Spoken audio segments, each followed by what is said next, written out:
नमस्कार हो। आप सभी भव्य आत्माओं की भव्यता को मेरा प्रणाम स्वीकार हो। गुरु कृपा से जो कुछ भी सीख पा रही हूँ उसे कुछ देर आपके समक्ष रखने का यथासंभव यथाशक्ति प्रयास करूँ। माता एवं श्रद्धाशील बहनों, चर्चा चल रही है प्रभु महावीर स्वामी ने ऐसी कौन सी जीवन जीने की पद्धति दी। प्रभु महावीर स्वामी ने स्वास्थ्य शास्त्र पर कितना काम किया है। अब लोगों को लगता होगा कि भले मानस लोगों को ऐसी धारणा बनी होगी भगवान महावीर कोई डॉक्टर थोड़ा ना थे जो स्वास्थ्य की बात करेंगे, हेल्थ चेकअप की बात करेंगे, हेल्थ से रिलेटेड बात करेंगे। भगवान महावीर सुपर साइंटिस्ट थे, भगवान महावीर सुपर साइकोलॉजिस्ट थे। जिस व्यक्ति को परम ज्ञान की उपलब्धि हो जाती है उसे तीन लोक के अंदर हर जीव की हर सारी की सारी जानकारी उसके अंदर ऑटोमेटिकली आ जाती है। केवल थोड़ी देर आंख बंद करने की ही देर होती है। संसार से जैसे ही आपका कनेक्शन कट होता है, संसार के वाईफाई को कट करते ही आप क्या होते हो, आंखों के आगे क्या कर लो, आंखें बंद कर लो और जो अपना कनेक्शन है बस केवल आंख बंद करने से कुछ नहीं होगा। आप सोते हो, आंख बंद होती है, लेकिन आपका संसार कट नहीं होता। उसे संसार की कनेक्टिविटी बनी रहती है, क्योंकि नींद के अंदर भी, सपने के अंदर भी आपको ख्याल आते हैं, ख्याल आते हैं, नींद में भी आते हैं, सपने में भी आते हैं और सब कब मर्जी आप आंख खोल सकते हो। लेकिन जिस समय आप भगवान की भक्ति करते हो उस समय ऐसे आंखें बंद करो कि बस बाहर की कनेक्टिविटी आपकी कट हो गई है और अंदर की कनेक्टिविटी, अंदर के तार आपके जुड़ गए हैं। अब देखिए, चर्चा चल रही है प्राण और स्वास्थ्य की। आपने सुना था शरीर के संबंध में, इंद्रियों के संबंध में, प्राणों के संदर्भ में भी आपने कुछ विचार सुने। लेकिन आज हम और चर्चा करते हैं। जैसे किसी व्यक्ति को अचानक ब्रेन स्ट्रोक हो जाता है या ब्रेन स्ट्रोक हो जाता है, लगातार कोई विचार बार बार पनप रहे हैं आपके दिमाग के अंदर, धीरे धीरे ब्रेन का एक मेजर अटैक आता है। बहुत टाइम से वो बीमारी इकट्ठी हो रही थी, एक्यूमुलेट हो रही थी, लेकिन कुछ समय के बाद क्या हुआ, इकट्ठी होने के बाद अचानक ब्लास्ट हुआ। एक लड़की देखी, बड़ी इंटेलिजेंट लड़की थी, दिल्ली पंजाबी बाग की घटना। लड़की का कद थोड़ा छोटा था, वेल एजुकेटेड फैमिली थी, दिल्ली यूनिवर्सिटी के अंदर वो एक अच्छे लेवल पर प्रोफेसर थी, आज भी वो नौकरी कर रही है। अचानक उसके दिमाग के अंदर क्या हुआ, ब्रेन के अंदर अटैक आया। वो थोड़ी देर के लिए कांपने के बाद इतना भयंकर अटैक आया कि वो गिर पड़ी। घर वालों ने सोचा कि इसे कोई चक्कर या कोई बेहोशी आई है।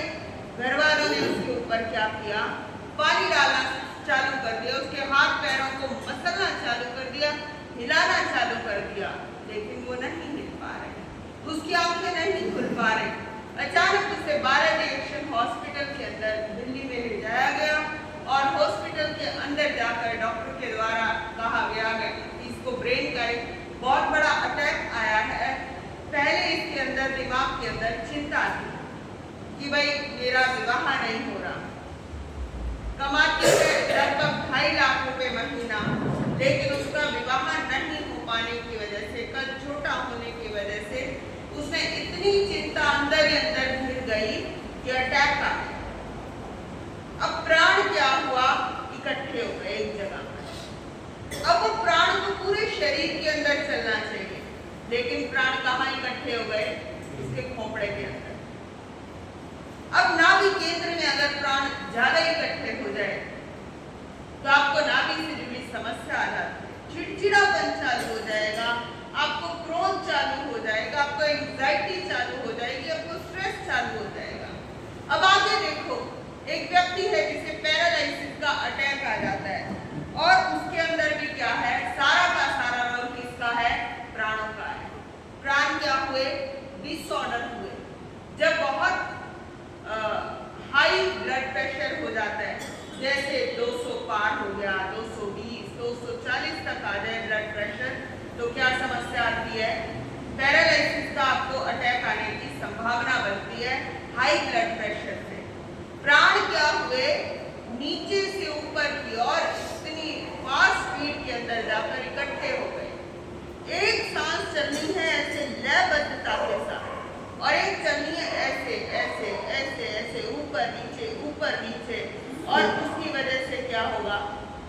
परेशानी आ सकती है। अब ये सारा का सारा सिस्टम वो कहते हैं आपके अस्तित्व के साथ जुड़ा हुआ है, आपकी आत्मा के साथ जुड़ा हुआ है। समझे कि कैसे हुआ है कि प्राण का सम्यक होना बड़ा जरूरी है। प्राण का सम्यक होना बड़ा जरूरी है। कई बार कुछ व्यक्ति आपने देखे होंगे, उनकी आंखों की रोशनी थी, लेकिन अचानक आंखों की रोशनी चली गई। 4 दिन के बाद फिर आंखों की रोशनी आ गई, क्योंकि प्राणों का जो सम्यक उसे किया, उसके बाद रोशनी आ गई। कई व्यक्ति ऐसे देखने में आते हैं, कान के अंदर उनके समस्या आ गई। कान के अंदर क्या आई थी? समस्या आ गई। कान से सुनना बंद हो गया। प्राण क्या हुए थी? ऑर्डर में रहे या डिसऑर्डर में रहे? प्राण उनके डिसऑर्डर में रहे, इसकी वजह से ऐसी समस्या आई। अब समझ नहीं आता इस बात का आपको भी कि प्राण का आकर्षण होता कैसे है, प्राण हमारे अंदर बाहर से अंदर कैसे आते हैं। अब जो मैं आपके सामने बोल रही हूँ, ये भी प्राण की वजह से बोल रही हूँ। जो मैं आप सबको देख पा रही हूँ, ये किसकी वजह से देख पा रही हूँ? ये सब प्राणों की वजह से देख पा रही हूँ। प्राण बाहर से अट्रैक्ट हुए, अंदर आए, अंदर आने के बाद मैंने उसे आपको वितरित की। अब प्राण का वितरण कहाँ से होता है? अब कोई पूछे कि भाई सांस कैसे आती है? सांस शुरुआत कहाँ से होती है? मान लो ऑक्सीजन है, ऑक्सीजन का सिलेंडर में से निकलेगी, ऑक्सीजन सिलेंडर में से निकलेगी और वो क्या होगी? आपके शरीर के अंदर ऑक्सीजन पहुंचाना शुरू कर देगी नाक के जरिए। ठीक है, अब आगे देखो, ऑक्सीजन नाक के जरिए पहुंचती, लेकिन कोई पूछे कि भाई सांस कहाँ से आती है? या सांस का सिस्टम आपके अंदर ही फिट है, या बाहर का जो सिस्टम है आपको सांस लेने में सपोर्ट करता है? कोई ऐसा सपोर्ट सिस्टम तो नहीं है। बाहर में भी यदि ऑक्सीजन की मात्रा अधिक है, तभी तो वो आपके दिमाग को, आपके शरीर को सपोर्ट कर पाएगा। सपोर्ट सिस्टम भी तो होना जरूरी है। मान लो घर के अंदर आपको क्या करना है, किसी को निमंत्रण करना है, गेस्ट को, तो घर के परिवार वालों का सपोर्ट सिस्टम जरूरी है या नहीं है? घर में कोई कार्यक्रम कराना है, कोई जाप इत्यादि का कार्य कराना है, तो घर वालों का सपोर्ट जरूरी है या नहीं है? सपोर्ट बड़ा जरूरी है। हर चीज में सपोर्ट मैटर करता है। अब देखो ना, प्राण का वितरण कहाँ से होता है? प्राण को इकट्ठा कहाँ किया जाता है? प्राण को इकट्ठा यानी शरीर के अंदर प्राण का संचय कहाँ होता है? प्राण कहाँ पर है? प्राण को बांटा कहाँ से जाता है? और प्राण की सारी क्रियाएं कहाँ से संचालित होती हैं? इन सारे के सारे प्रश्नों पर हम स्वतंत्र रूप से आपसे विस्तृत चर्चा कर सकते हैं। अब प्राण जो है पूरे विश्व में व्याप्त है। प्राण क्या है? पूरे विश्व में व्याप्त है। एक मक्खी चल रही है, वो किसकी वजह से चल रही है? प्राणों की वजह से। एक चींटी इस जमीन पर चल रही है, वो किसकी वजह से चल रही है? प्राणों की वजह से चल रही है। यहाँ पर एक छिपकली चल रही है दीवार पर, वो किसकी वजह से चल रही है? वो प्राणों की वजह से चल रही है। प्राण जो है पूरे विश्व के अंदर व्याप्त है। जहां जहां पर हवा है, वहां वहां पर प्राण है। सीधी सी भाषा है। अब जैन दर्शन के अंदर 8 वर्गनाएं मानी गई है। 8 वर्गनाएं मानी गई है। कुछ ऐसी परतें जो हमें दिख नहीं रही। अब जो मैं आपके सामने भाषा बोल रही हूँ, ये यहाँ आसपास कुछ वर्गनाएं हैं, वो मुझे सपोर्ट कर रही है। एक बार कहीं ऐसा ही हुआ, मेरा गला खराब हो गया और मेरी आवाज लगभग 1-1.5 महीने के लिए बड़ी बंद सी हो गई। आवाज कोशिश करूं बोलने की, लेकिन ना बोला जाए। अब वहां पर डॉक्टर भी सारे के सारे फेल हो गए। फिर मैंने सोचा कि कुछ दिन के लिए केवल और केवल वाणी को क्या कर दो? शांत कर दो, विराम दे दो, उसे रेस्ट दे दो। रेस्ट देने के बाद जो 1.5 महीने के बाद आवाज निकल के आई, मैं कहूँ कमाल की आवाज।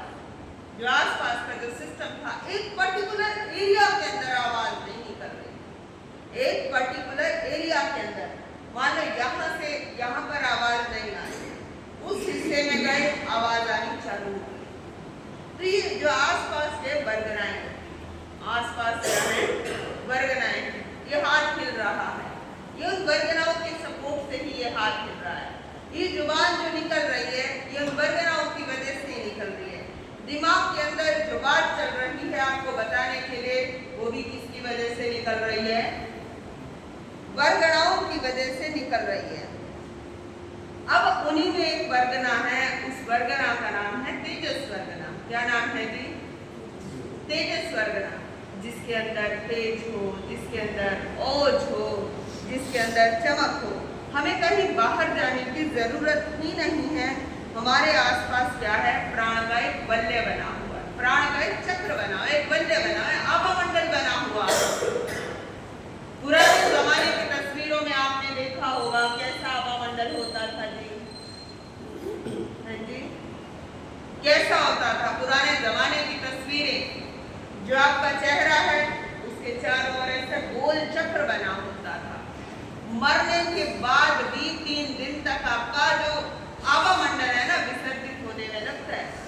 आप लोग गंगा स्नान को मतलब फूल इत्यादि चुप कर आ गए, गंगा घाट पर भी हो आया, लेकिन उसके बाद भी जिस स्थान पर डेड बॉडी रखी जाती है 3 दिन लग जाते हैं उसके आभामंडल को विसर्जित होने में, और वो प्रकृति विसर्जित करती है।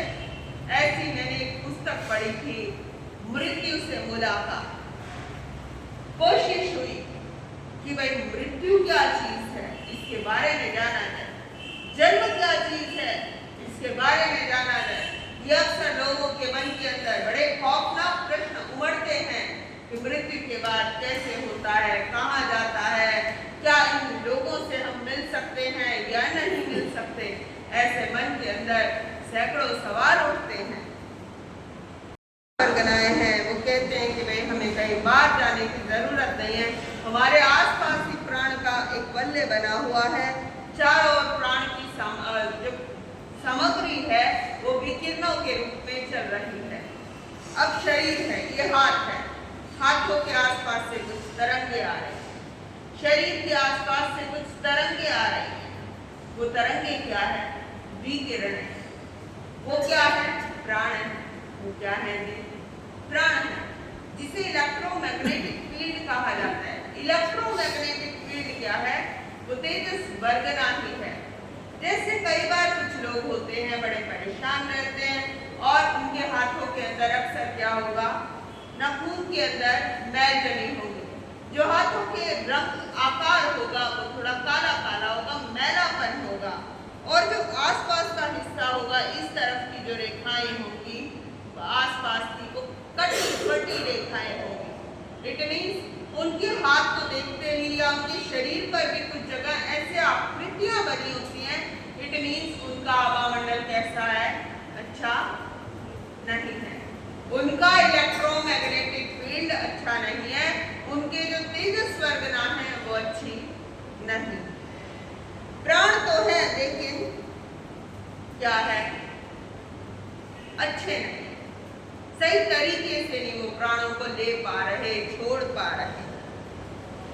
अगर प्राण का संचय करना जाने तो प्राण का विशाल संचय किया जा सकता है। जैसे कई स्थान होते हैं, कई स्थान भवनों के अंदर देखा, मंदिरों के अंदर देखा, जैन मंदिरों में, जैन स्थानकों में, जहाँ नमोकार लोग आकर जपते हैं। एक कक्ष बनाया होता है, नमोकार का लगा होता है, लोग जाते हैं नमोकार मंत्र जपते हैं, लोग आते हैं जाते हैं नमोकार जपते हैं। कई घरों के अंदर पूजा घर बना होता है, नमोकार लगा हुआ है, उधर गुरुओं की फोटोएं हैं, लोग उधर बैठकर सामायिक की तैयारी करते हैं। अब जिसका ऑरा बहुत अच्छा होगा उसका मंदिर कैसा होगा? बहुत ही अच्छा। उस मंदिर के अंदर क्या होंगे? प्राण होंगे। अब मूर्ति के अंदर क्या किया जाता है? प्राण डाले जाते हैं। मूर्ति के अंदर क्या डाला जाता है जी? प्राण डाले जाते हैं। तभी उस मूर्ति की कीमत है, तभी उस मूर्ति की कीमत है। अगर उसमें प्राण ना डाले जाए, केवल पत्थर को एज इट इज रख दिया जाए तो कीमत होगी उस मूर्ति की? नहीं कीमत होगी। प्राण प्रतिष्ठा के बाद ही उसकी कीमत को आंका जा सकता है। अब प्राण को हम विशाल रूप में इकट्ठा कर सकते हैं, संग्रह कर सकते हैं और प्राण का प्रयोग भी कर सकते हैं। अब पुराने समय के अंदर मंदिर होते थे, मंदिरों के अंदर गुंबद होते थे, गुंबदों के अंदर क्या होता था, प्राण इकट्ठे हो जाते थे। अब कोई नमोकार बोल रहा है या कोई गायत्री मंत्र बोल रहा है या कोई महामृत्युंजय मंत्र बोल रहा है, ओम त्र्यंबकम यजामहे, इस तरीके से अगर कुछ बज रहा है या नमोकार बज रहा है गुंबद के साथ, हमने बोला नमो अरिहंतानं नमो सीधानं नमो आयर्यानं नमो वधायानं नमो लोहे सवसाहुणं। अब सारे लोग यदि से इकट्ठा बोले तो क्या होंगे, प्राण कहीं ना कहीं इकट्ठे हो जाएंगे आसपास, प्राण कहीं ना कहीं इकट्ठे हो जाएंगे आसपास। अगर सारे लोग इकट्ठे सामूहिक उच्चारण करें, सामूहिक स्वर के अंदर बोले, सामूहिक रूप से तेज बोले, तभी तो संस्कृत के श्लोकों का बड़ा महत्व है, तभी तो पूजा पाठ इत्यादि इन सब का बड़ा महत्व है। वो कहीं इकट्ठा हो गया।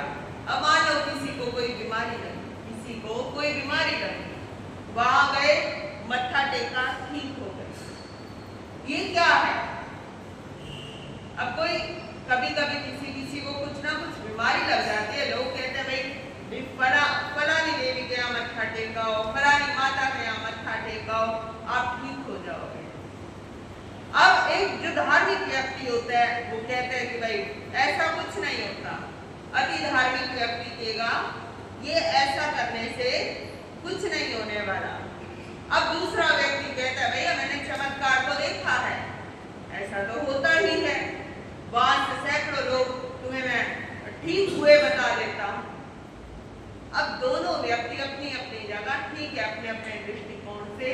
यहाँ पर अगर हम साइंस के लेवल पर हम देखें तो इट मीन्स उस स्थान पर मान लो शीतला माता के मत्था टेक रहे, वहां पर प्राण ऊर्जा इकट्ठी हो गई, वहां पर क्या हुआ है, प्राण ऊर्जा इकट्ठी हो गई है, उस वजह से लोग ठीक हो रहे हैं, प्राण ऊर्जा। अब मान लो कोई व्यक्ति गया, वहां पर उसने मंदिर के अंदर मूर्त के आगे जाकर आरती पढ़ी, मंदिर के अंदर मूर्त के आगे चालीसा पढ़ा, वो ऊर्जा कहीं ना कहीं क्या हो रही है, इकट्ठी हो रही है। अब जैसे कोई व्यक्ति आएगा वो ठीक होगा, जैसे ही कोई व्यक्ति आएगा वो ठीक होगा। वो किसकी वजह से ठीक हो रहा है, प्राण ऊर्जा की वजह से। किसकी वजह से ठीक हो रहा है? अब ये बिल्डिंग है, बिल्डिंग के अंदर क्या है, इलेक्ट्रिसिटी है या नहीं? इस बिल्डिंग में इलेक्ट्रिसिटी है, जहां जहां तारों का प्रवाह होगा वहां वहां ऊर्जा क्या होगी जी, और जहां पर तारों का प्रवाह नहीं होगा वहां ऊर्जा प्रवाहित हो पाएगी, वहां पर ऊर्जा प्रवाहित नहीं हो पाएगी। तो हमें प्राणों के संतुलन को ठीक करना चाहिए। अगर हम प्राणों के संतुलन को असंतुलित कर देते हैं तो बड़ी भयंकर समस्याएं पैदा हो जाती हैं। बहुत सारी बीमारियां ऐसी हुई हैं जो प्राणों के असंतुलन और अवरोध की वजह से पैदा हुई हैं, जैसे किसी की स्लिप डिस्क होना, प्राण का अवरोध, रुकावट आ रही है, वहां पर प्राण के पहुंच नहीं, प्राण असंतुलित है, किसकी वजह से, भाई वो नस काम नहीं कर रही, एक नस के काम ना करने से बड़ी समस्या है। अब कई लोग ऐसे देखे जीवन के अंदर जिन लोगों को इमोशंस खत्म हो गए, चाहे अच्छी बात है या बुरी बात, सोचने समझने की ताकत खत्म हो गई है। अक्सर देखा उन व्यक्तियों के इन हिस्सों में बड़ा भयंकर दर्द होता है। एक महिला थी, उसके वो दिल्ली से कलकत्ता तक पहुंच गई, वहाँ डॉक्टर के द्वारा उपचार किया गया, टेस्ट किया गया तो पता लगा कि भाई यहाँ की एक नस है वो दब गई है, इस वजह से क्या है, दर्द, भयंकर दर्द, सीवियर पेन, वो लेटी रहती है, उठा नहीं जाता, उठने का मन नहीं करता, सोई रहती है। अब किया क्या जाए? उस डॉक्टर ने केवल एक ही बात कही कि भाई तुम थोड़े से मल्टीविटामिन्स लो और इसी के साथ साथ थोड़े गुड थॉट्स सोचने शुरू करो। मैं खुश हूँ, मुझे किसी भी प्रकार की कोई समस्या नहीं है, मैं बहुत संपन्न हूँ, मैं बहुत बुद्धिशाली हूँ, मैं ईमानदार हूँ। अपने अंदर पॉजिटिव थॉट्स 20-25 थॉट्स सुबह उठते ही, रात को सोते हुए, बस देख देख के उसको एक पढ़ने का कायदा सा दे दिया, उसे देख देख के क्या करो, पढ़ते रहो। 3 महीने के अंदर अंदर मैंने उस महिला को स्वयं देखा और पाया कि वो क्या हुई, ठीक हो गई। प्राण गुड थॉट से बहुत जल्दी आते हैं, प्राण गुड वाइब्रेशन से बहुत जल्दी आते हैं। अब जैसे आपके मोबाइल के अंदर स्पंदन होता है, घंटी बजती है। मोबाइल क्या है, मानव निर्मित है, मानव के द्वारा बनाई हुई वस्तु है। अब मोबाइल के अंदर स्पंदन हुआ, आसपास का जो वातावरण है उसको क्या कर रहा है, सपोर्ट कर रहा है। मोबाइल के अंदर वाइब्रेशन हुई, स्पंदन हुआ, हाई वाइब्रेशन हुई। अचानक क्या हुआ, उसमें प्राणों का जो प्रवाह है वो अधिक हो गया, प्राणों का प्रवाह अधिक हो गया। अब एक व्यक्ति है, वो लगातार फोन चला रहा है और उसके बाद उसका फोन क्या हुआ, ब्लास्ट हो गया। फोन क्या हुआ जी, ब्लास्ट हो गया। वो किसकी वजह से फोन ब्लास्ट हुआ, प्राण अधिक आ गए वहां और प्राणों का असंतुलन, प्राण की ऊर्जा इकट्ठी हो गई, इस वजह से क्या हुआ, फोन ब्लास्ट हो गया। अब वो ऊर्जा असंतुलित होने की वजह से या ऊर्जा के रुकावट आने से भी समस्या क्रिएट कहीं ना कहीं हो सकती है। जैसे कहीं पर कोई तार जा रही है और कई बार क्या होता है, उस तार के अंदर ऊर्जा अधिक प्रवाहित हो गई और वो क्या हुआ, घर के अंदर स्पार्कलिंग हो गई। लगातार ये चलाने से, लगातार ये विद्युत उपकरण चलाने से लगातार क्या होता है, अचानक स्पार्कलिंग होनी चालू हो जाती है, फायरिंग होनी स्टार्ट हो जाती है। इट मीन्स वहां पर क्या है, वो प्रवाह अधिक है। किसका, तेजस वर्गना का। किसका प्रवाह अधिक है जी, तेजस वर्गना का। उस तेजस शब्द से पता लग रहा है कि भाई कुछ लाइट से कनेक्शन है। तेजस शब्द से पता लग रहा है किसी प्रकार के प्रकाश से कोई कनेक्शन है, किसी प्रकार की कोई किरणों और विकिरणों या रश्मियों से उसका कनेक्शन है। अब वो कहते हैं कि भाई जहां पर प्राण संचार के अंदर रुकावट आ जाती है, वहां पर क्या होता है, प्राण सम्यक रूप से नहीं चलते। अगर प्राण शक्ति का सम्यक संचालन होता रहता है तो कोई भी अवयव निष्क्रिय नहीं होता। अब आंखों के अंदर लगातार प्राण ऊर्जा आती जाती रहे, आती रहे, जाती रहे, लगातार एक सतत प्रवाह बनता रहे, तो आपकी आंख कभी खराब होगी। अगर कानों के अंदर लगातार सतत प्रवाह चलता रहे प्राणों का, तो क्या कान रुकेंगे, नहीं रुकेंगे। अब हम ऑक्सीजन लेते हैं, रक्त ऑक्सीजन को प्रत्येक कोशिका तक पहुंचा देता है। जो खून है वो ऑक्सीजन को एक एक कोशिका तक, एक एक ब्लड सेल्स तक पहुंचा देता है, ब्लड सेल्स में कन्वर्ट कर देता है। इससे हमारी जो जीवन शक्ति है वो बराबर काम करती रहती है और स्वास्थ्य भी क्या है, बना रहता है। तो जीवन के अंदर क्या है, प्राण का होना बड़ा ही जरूरी है। प्राण का सम्यक रूप से संचालन भी बड़ा जरूरी है। केवल ऑक्सीजन से भी काम नहीं चलेगा, केवल जिंदा रहने से भी काम नहीं चलेगा और मर जाने से भी काम नहीं चलेगा। तो प्राण का क्या रहे, सतत प्रवाह चलता रहे, प्रवाह चलता रहे। जैसे खून है शरीर के अंदर लगातार चल रहा है, ऐसे प्राण भी लगातार चल रहे हैं। श्वास से भी उन प्राणों की वजह से ही लगातार चल रही हैं। कुछ लोग ऐसे भी देखने में आते हैं जिन्हें सांस तो आ रही है लेकिन सांस के अंदर प्रेशर नहीं है, सांस के अंदर प्रेशर नहीं है। सांस ले तो भी कोई समस्या नहीं और ना ले तो भी कोई समस्या नहीं। तो हमारी आत्मा का ही ये हिस्सा है प्राण भी। प्राण भी क्या है, उसका एक कोई फैक्टर है प्राण। अगले फैक्टर की ओर बढ़ते हैं, मन। अस्तित्व का 5वां घटक है मन। मन की स्थिति देखो, मन यहाँ बैठे कहाँ सोच लेता है। अमेरिका के अंदर 7 समुद्र की यात्रा कराते हो, एक व्यक्ति है, मन बड़ा चंचल, रोके नहीं रुक रहा। लगाम लगा रहे हैं जैसे घोड़े को लगाते हैं, ऐसी उसकी लगाम लगा रहे हैं, लेकिन नहीं रुक रहा। एक व्यक्ति है जो यहीं पर बैठे बैठे प्रवचन सुन रहा है, एक व्यक्ति है वो यहीं पर बैठे बैठे 7 समुद्र की यात्रा कर आया, और एक व्यक्ति है यहाँ पर बैठे बैठे ही स्वर्ग की पिक्चर देख, स्वर्ग को देख लिया, और एक व्यक्ति है यहीं पर बैठे बैठे नरक की पिक्चर देख लिया। दुनिया की सबसे सुपर फास्ट ट्रेन कौन सी है? दुनिया की सबसे सुपर फास्ट ट्रेन कौन सी है? मन। बड़े मोदी कितनी ट्रेनें निकाल दे, बुलेट ट्रेन निकाल दे, कोई भी ट्रेन निकाल दे, लेकिन सबसे फास्टेस्ट ट्रेन कौन सी है? मन।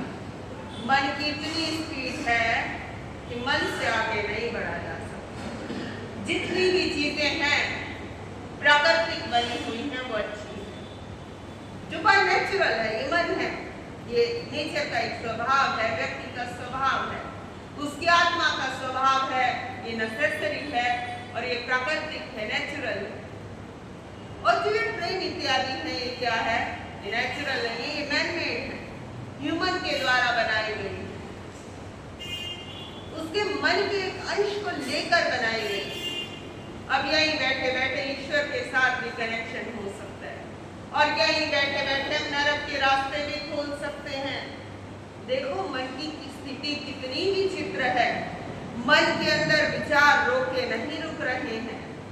मन के विचार, आज हर व्यक्ति है, 100% व्यक्तियों का अगर कोई सेमिनार रखा जाए और उसके अंदर एक ऐसी मशीन रख दी जाए कि मन कितनी बार 1 मिनट के अंदर काम रहा है, अगला विचार लेकर आ रहा है, तो हर व्यक्ति के अंदर 1 मिनट में सैकड़ों विचार आ रहे हैं और सैकड़ों विचार जा रहे हैं।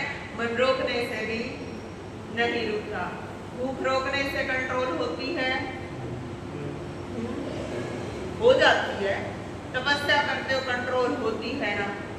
कोई ऐसा फास्ट किया है आपने मन से संबंधित कि आज हमें मन को नियंत्रण में लेकर आना है, कंट्रोल करना है?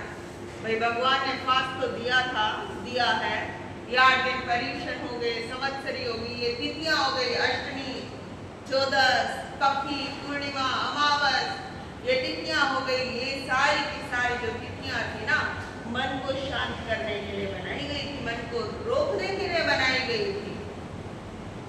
ज्ञानी फरमा रहे हैं, कवि फरमा रहे हैं, मन की स्थिति बड़ी विचित्र है, लेकिन फिर भी कह रहे हैं, धीरे धीरे मोड़ यह मन चंचल, मन चंचल यह मन चंचल, धीरे धीरे मोड़ यह मन चंचल, मन चंचल यह मन चंचल, मन मुड़ जाए फिर डर नहीं, कोई दूर खुदा का घर नहीं, धीरे धीरे मोड़ यह मन चंचल, मन चंचल यह मन चंचल, धीरे धीरे मोड़ यह मन चंचल, मन चंचल यह मन ही मचाता है हलचल, मन चंचल यह मन चंचल, मन मुड़ जाए फिर डर नहीं,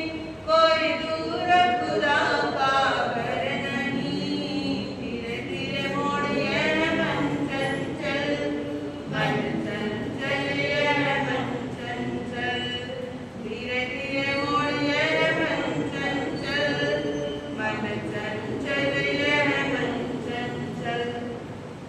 मन की स्थिति क्यों इसे धीरे धीरे मोड़ेंगे तो ये संभलेगा।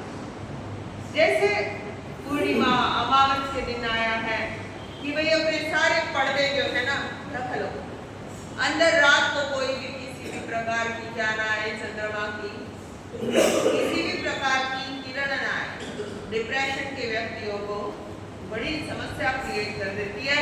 क्योंकि पूर्णिमा के दिन क्या होता है, पानी का स्तर शरीर के अंदर इतना अधिक बढ़ जाता है, इतना अधिक बढ़ जाता है कि वो क्या करता है, चंचलता ले आता है। क्या करता है जी? चंचलता ले आता है। तो मन को रोकना है, संभालना है मन को। मन की स्थिति बड़ी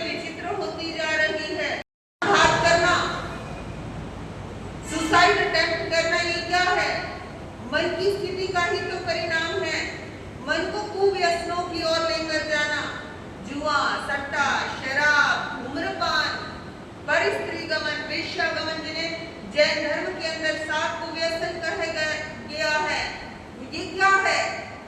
मन की स्थिति की वजह से ही तो ऐसी समस्याएं क्रिएट हो रही हैं। मन को संभालना चाहिए, मन की स्थितियों को देखना चाहिए। कल चर्चा चल रही थी, श्वास को देखो, श्वास के साथ जुड़े प्राणों को देखो, श्वास के साथ जुड़े एक एक अवयव को देखो, भाई क्या स्पंदन हो रहा है। ऐसे ही मन को देखो, मन क्या कर रहा है, मन को जानना कि भाई मन का तो ये स्वभाव है। जैसे पैसा होता है ना, पैसे के लिए क्या कहा गया है? चंचल है। स्त्री के लिए क्या कहा गया है? कि ये पराया धन है। और मन के लिए क्या कहा गया है? कि मन भी चंचल है, मन की स्वभाव ही चंचल है।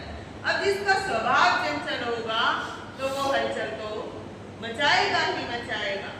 तो आपको समय के साथ रहते हुए मन की स्थितियों पर काम करो, मन पर ध्यान करो कि भाई मन के स्वभाव को जानो कि मन के अंदर ये विचार आया तो क्यों आया, उसको देखो, लेकिन रिएक्शन नहीं करना, केवल जानना और देखना है। ये थोड़ा कठिन क्रिया है, लेकिन जानना और देखना बड़ी सुंदर अवस्था है।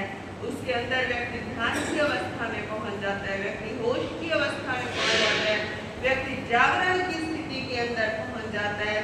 जितना तुम प्रमाद कम करोगे उतना ही जीवन के अंदर आनंद मंगल बरतोगे। बोलिए शासन नायक भगवान महावीर स्वामी। ध्यान गुरु युग प्रधानाचार्य सम्राट श्री डॉक्टर शिव मुनि जी महाराज, माँ साध्वी श्री स्नेह कुमारी जी महाराज, माँ साध्वी श्री रश्मि जी महाराज, दिन शासन दिन वाणी की घोर तपस्वी स्वामी श्री फकीर चंद जी महाराज, पंडित रतन स्वामी श्री रंग सिंह जी महाराज,